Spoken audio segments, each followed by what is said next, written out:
Una porta molecolare che apre nuove strade alla farmacologia per la cura delle malattie cardiovascolari. La sensazionale scoperta, tutta padovana, è stata pubblicata dalla rivista Nature, tra le più illustri in campo scientifico. La ricerca, condotta da un team dell'Università di Padova, è durata 7 anni ed è stata coordinata anche dal rettore Rosario Rizzuto, che nonostante il suo ruolo ai vertici dell'Ateneo non ha mai abbandonato la ricerca sul campo. Era una molecola che era stata immaginata, discussa, ci sono centinaia e centinaia di articoli che discutevano la possibile esistenza di questa molecola.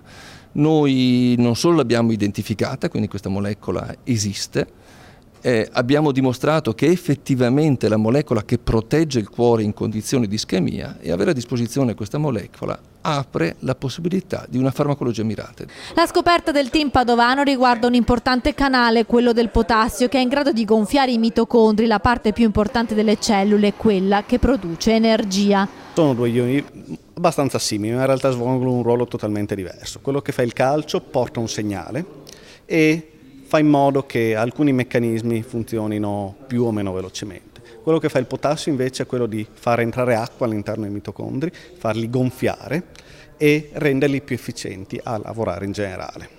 Quindi il calcio è molto più specifico, il potassio è un po' più generale. La scoperta è stata fatta mentre si stava studiando un canale opposto, quello del calcio, poi è arrivata l'intuizione, da qui si è capito come il potassio sia coinvolto nella protezione della cellula in caso di un danno ischemico.